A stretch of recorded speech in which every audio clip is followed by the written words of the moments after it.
Hello, hello et bienvenue dans les fondamentaux. Aujourd'hui, nous allons réaliser ce petit paysage simpliste, juste une succession de collines en 5 valeurs. C'est un exercice que je qualifierais de basique, mais pas si simple, hein, comme vous allez le voir. Notamment, ça demande 3 prérequis. Il faut savoir ce que c'est que les valeurs et avoir appris les dosages fondamentaux. C'est les vidéos précédentes, donc allez les voir si vous ne les avez pas vues. Et il faut aussi maîtriser un petit peu les lavis, lavis uniforme pour celle-ci et lavis dégradé pour celle-là.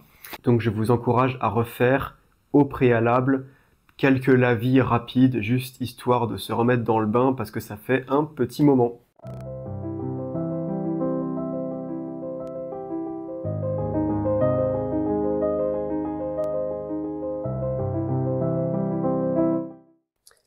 Alors on va utiliser deux techniques, une qui sera avec des lavis uniformes et une avec des lavis dégradés. Donc je vais faire ça sur la même feuille, vous faites ce que vous voulez. Utilisez un format qui n'est pas trop grand, hein, c'est pas la peine de faire trop grand. Ici j'ai deux formats A5 en fait, on pourra même faire un peu plus petit. Alors le croquis va être assez simple, on va partir à peu près à 1/3 ici, et on va descendre comme ça, jusqu'au-dessus du coin ici. Et ensuite, on va faire une deuxième colline qui part un peu plus haut que la première, pas beaucoup plus, et qui vient rencontrer la première. Ensuite, on va en faire une troisième qui part encore pas beaucoup plus haut et qui vient rencontrer celle-ci. Donc là, on a une, deux, trois collines et on va en faire une dernière, voilà, qui monte et qui revient comme ça. Et on laisse quand même pas mal de place pour le ciel, hein. Et donc, on a 1, 2, 3, 4 plans de collines et le ciel. Alors, je vais refaire la même chose de l'autre côté. Remarquez bien que mon geste avec le crayon, je ne dessine pas avec le poignet, je dessine avec tout le bras. L'articulation du poignet ne bouge pas. Je fais vraiment un geste d'un coup assez ample. Prenez cette habitude quand vous dessinez et aussi quand vous peignez.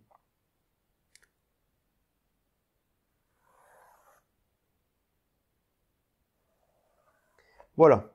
Alors pour les pigments, on va être en monochrome, hein. Je vous conseille un gris bleu qui a une valeur très foncée quand la couleur sort du tube.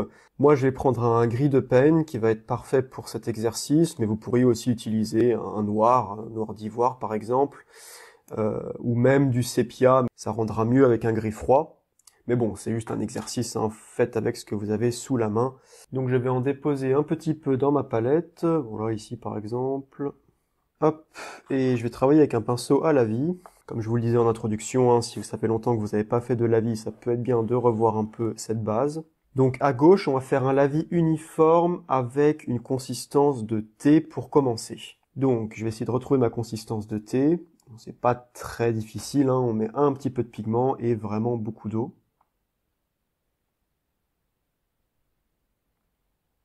Je vous conseille aussi d'avoir un petit morceau de brouillon à côté pour pouvoir tester votre couleur. Voilà, donc c'est très clair là. Peut-être repigmenter un petit peu quand même. Et prenez encore une fois le temps, hein, d'expérimenter, d'observer la fluidité sur la palette, d'observer la consistance. Ok, donc là j'ai mon mélange, ça me sent pas mal, je trempe mon pinceau, je viens prendre la goutte, et on va faire ce lavis uniforme sur toute la page.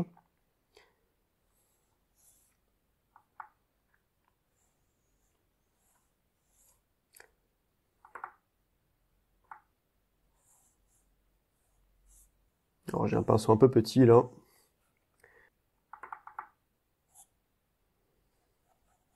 Vous voyez que du coup, vu que j'ai un pinceau trop petit, il faut que je rajoute du pigment. Et du coup, j'ai plus un lavis très uniforme. Mais on va s'en sortir quand même.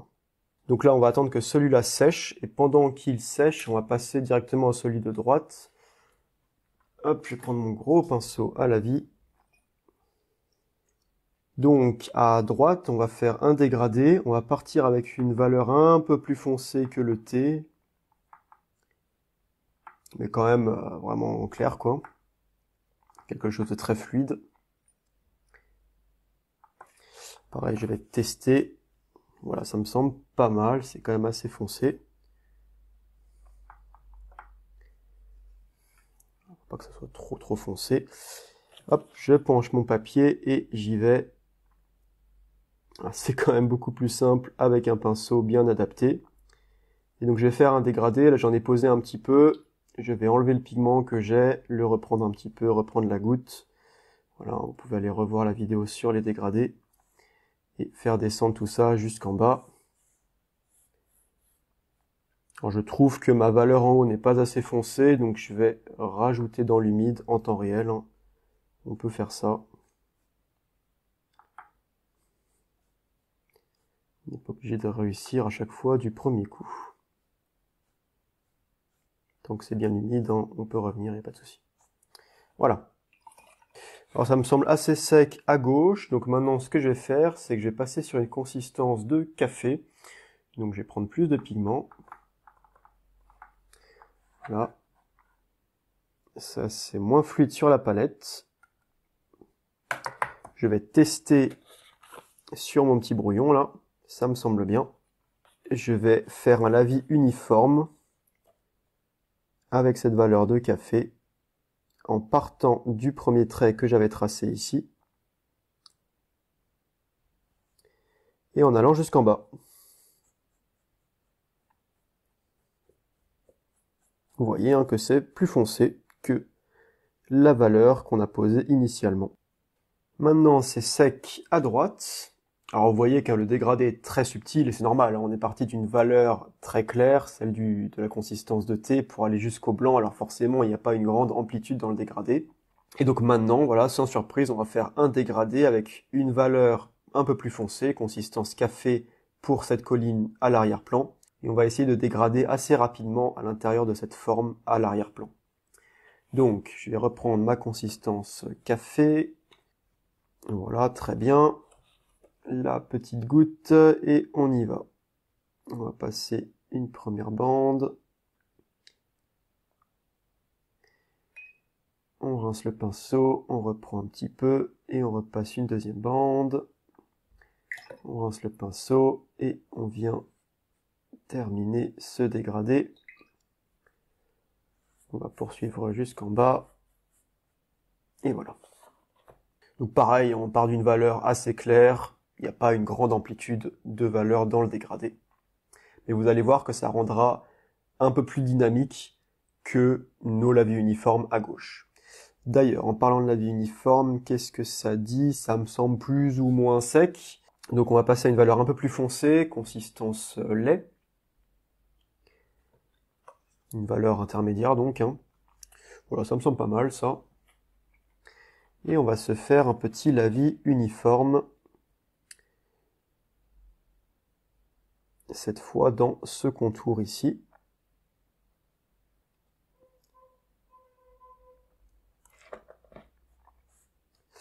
Et jusqu'en bas.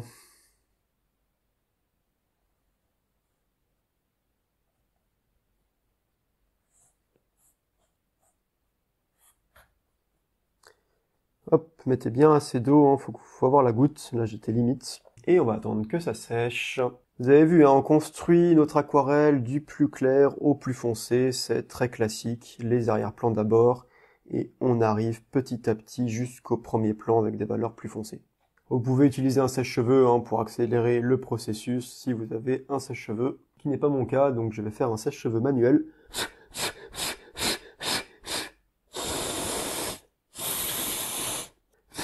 Je plaisantais, mais en fait ça marche pas si mal.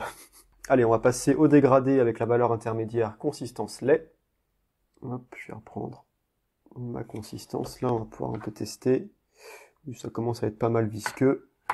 Alors, mon petit test, qu'est-ce qu'il dit mon petit test? C'est pas assez. Mon petit test me dit que c'est pas assez. Voilà, n'hésitez pas à tester. Ah, c'est bien mieux ça. Ok, je prends la petite goutte, les pigments, et on dégrade en partant cette fois, donc vous l'avez compris, de cette colline-là. Hop là, ma première bande. Je rince, je reprends un petit peu. Et je repasse. Ah mince, j'avais dit qu'il fallait dégrader dans la forme. Bon. Hop, on va repasser comme ça. Il faut qu'il y ait un dégradé en fait à l'intérieur de la forme, sinon on verra pas. Voilà, on peut rattraper le coup. On va jusqu'en bas pour pas qu'il y ait de lignes qui se démarquent trop franchement. Vraiment pas terrible ma technique là du coup, mais on s'y retrouve. Et à gauche, c'est sec. Donc maintenant, on va passer à une consistance crème. Voilà, ça bouge plus beaucoup sur la palette. On a une valeur qui commence à être assez foncée. Alors ça devient plus difficile, hein. Bien sûr, à mesure qu'on ajoute du pigment, le mélange est de moins en moins fluide. Et donc c'est de plus en plus difficile de faire des lavis. Des lavis parfaitement uniformes. C'est normal.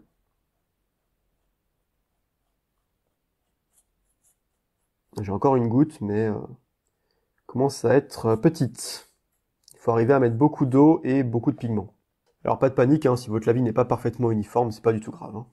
Ok, c'est à peu près sec à droite. On va passer au dégradé avec une valeur crémeuse initialement. Donc je reprends quand même pas mal de pigment, pas mal d'eau. Et cette fois, je ne vais pas faire l'erreur, hein, on dégrade bien à l'intérieur de cette forme-là. Alors ça manque un peu de pigment. Ouais. Ok, ça me semble très bien. Hop, on prend une petite goutte et on y va. Bon, c'est limite trop clair, mais ok, ça ira. Première bande, on prend de l'eau, on prend un peu de pigment, et deuxième bande. Et on dégrade. Et ensuite que de l'eau pour finir, et on va jusqu'en bas. Voilà, il était propre celui-là. Il était propre ce dégradé. On a un beau dégradé à l'intérieur de cette forme. C'est pas tout à fait sec à gauche. Attendez bien que ça sèche, hein, parce que si vous n'attendez pas, les pigments vont diffuser d'une couche à l'autre et remonter de colline en colline, ce qui n'est pas ce qu'on veut. Vous n'aurez pas un résultat très propre. Vous voyez, hein, que la profondeur commence à apparaître. Alors par contre, ma valeur crémeuse ici, ouais, pas terrible, hein. Pas terrible, pas terrible. Vous voyez, hein, que c'est pas si facile comme exercice. Ce que je vais faire, c'est que je vais repasser un coup tant que c'est encore mouillé. Je vais refaire un dégradé en fait. Alors c'est quand même mieux d'y arriver du premier coup, hein.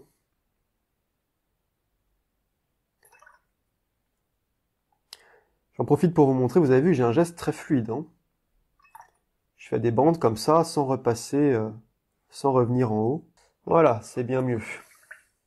Et c'est sec à gauche, on est donc paré pour la dernière couche. Et cette fois, on va faire une valeur très foncée, hein. Alors, pas tout à fait sortie du tube, pas tout à fait beurre quand même, ça sera un peu violent parce que là, il y a quand même une grosse zone. Mais voilà, une crème bien épaisse, quoi, hein. Ça permettra aussi à celles et ceux qui ont des godets de faire, hein, cet exercice jusqu'au bout. N'hésitez pas à vraiment bien humidifier votre godet, prendre beaucoup de pigment. Voilà, j'ai bien attaqué la peinture que j'avais posée au début. Ça reste quand même assez fluide en fait, hein. Avec un gros pinceau à la vie comme ça, c'est pas facile de gérer les valeurs très foncées. Faut que je rajoute du pigment en fait. Faut que j'en remette. Il n'y a pas à tortiller. Tant que ça bougera sur la palette, la valeur sera trop claire. Ah, voilà, ça y est, ça commence à être crémeux dans ce que je fais à gauche là. Bien. Eh ben voilà, on est mieux là. Allez, c'est parti. Alors là, bien sûr, on n'a plus de gouttes. Le lavis devient plus difficile à faire, hein, le lavis uniforme. Mais vous voyez que j'ai quand même de la peinture brillante. On verra peut-être un petit peu mes coups de pinceau, mais c'est pas grave, ça peut mettre du dynamisme au premier plan. Je vais quand même repasser comme ça pour les effacer. Voilà, faites-les toujours dans le même sens. Faites des bandes dans le même sens. Vous aurez un peu de traces, mais c'est pas grave. Ça fera du dynamisme sur cette première colline. Voilà, donc c'est déjà pas mal ce qu'on a fait à gauche. On va laisser sécher. Allez, je passe au dernier dégradé pour celle de droite. Donc, je vais reprendre mon mélange assez crémeux. Le tester, ok. Vous voyez que le pinceau, il fait un peu la tronche, hein, parce qu'il n'a pas assez d'eau, mais voilà, pour une valeur très foncée, on n'a pas trop le choix. Et c'est parti, donc même idée, hein, on va faire une première bande et on va la dégrader. Je suis pas sur une valeur très foncée, hein, comme vous pouvez le voir. L'essentiel étant que ça soit plus foncé que les précédentes, hein, on veut une progression. C'est pas très grave si on va pas jusqu'au noir noir. Hop. Et on va se faire un dégradé tranquillement comme on a appris à le faire.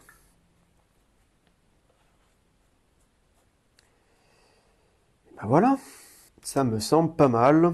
On va attendre que ça sèche, que je vous montre le résultat final. Ah si, juste avant, je reviens quand même en insistant à nouveau sur l'importance d'avoir un pinceau assez gros. Ça aide vraiment pour les lavis. Là, j'ai un format A5, donc un pour chaque. Vous avez vu la taille du pinceau pour un format A5? N'ayez pas peur de prendre des gros pinceaux pour faire des lavis sur des grandes zones. Ça vous simplifiera beaucoup la vie. Alors que c'est encore humide, j'ai une petite idée bonus, on va dire. Vous pouvez prendre un pinceau, pas à lavis pour le coup, et vraiment prendre la peinture sortie du tube, prendre beaucoup de pigments sur vos godets si vous avez des godets. Donc là, j'ai une valeur qui est très foncée, entre la consistance beurre et la consistance crème, hein, c'est vraiment très foncé. Et comme je vous le disais dans la vidéo précédente, cette valeur très foncée, on l'utilise ponctuellement pour vraiment rehausser les contrastes locaux. On va pas faire toute une zone comme ça avec cette valeur, mais on peut venir donner un peu de dynamisme en faisant des petites bandes comme ça. Bon, éventuellement en repassant aussi vers le haut. Voilà. Donc là, vous voyez que juste en haut ici, ou au cœur de cette bande, j'ai une valeur qui est pour le coup vraiment très foncée. Et voilà ce que ça donne après séchage. Vous voyez que dans les deux cas, on a cette notion d'un paysage minimaliste, mais avec quand même une composition qui rentre en profondeur grâce à la gradation des valeurs. Vous voyez aussi que la technique avec le dégradé est un peu plus intéressante au niveau du rendu. On a des collines qui sont plus rondes, et ça c'est parce que la variation de valeur donne du volume. On le voit bien dans les bandes que j'ai rajoutées à la toute fin, qui donnent donc une variation de sombre et de plus clair au premier plan. On a une impression de relief local sur cette première colline. Et les dégradés sur chaque colline donnent aussi un peu plus de lumière, ça donne un résultat un peu plus aérien. Voilà pour cet exercice qui est basique, mais encore une fois pas si simple, hein. Ça fait vraiment travailler le dosage des valeurs, et mine de rien, ça fait aussi revoir les lavis uniformes et dégradés qui sont des piliers hein, à l'aquarelle. Donc un très bon exercice que je vous encourage à faire et à refaire. Je vous souhaite un bon entraînement, et à la prochaine!